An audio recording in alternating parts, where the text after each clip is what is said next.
Aujourd'hui, on va vous parler de Rhizotonic, qui est un stimulateur de racinaire que j'appellerais. Ici, on a deux plants en test de piment. Un qui, avant d'être mis en Jiffy, ils n'ont pas eu de Rhizotonic. Une fois mis dans les billes d'argile, le plant de gauche a reçu du Rhizotonic pendant les 3 premiers jours d'implantation. Le plant de droite n'en a pas subi. Les deux plants se portent quand même assez bien.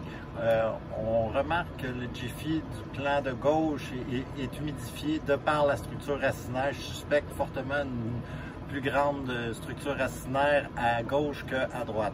À droite, n'ayant pas reçu de Rhizotonic lors du transfert de l'implantation du Jiffy dans les hydrotombes. Ayant reçu ça, simplement de l'eau en conséquence en spray, à peu près à même quantité, tandis que le plant de gauche a reçu le Rhizotonic. On va essayer de voir qu'est-ce qu'ils ont l'air, ces systèmes racinaires-là, d'un peu plus proche. On va retirer les deux plants.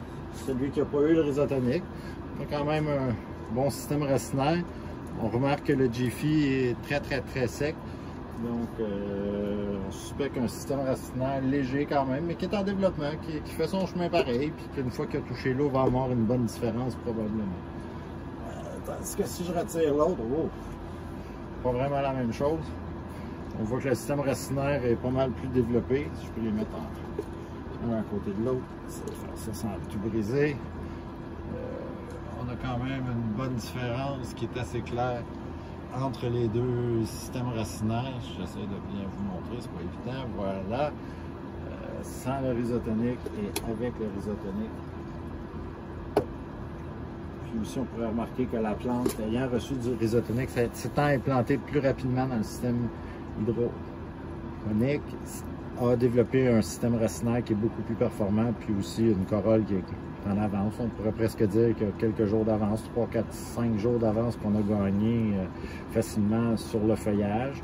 Le feuillage est quand même en bonne santé. Il y a toujours les feuilles qui sont à l'apparition lors de la germination, qui sont présentes lors du transfert, souffrent un peu lors du transfert, mais c'est normal.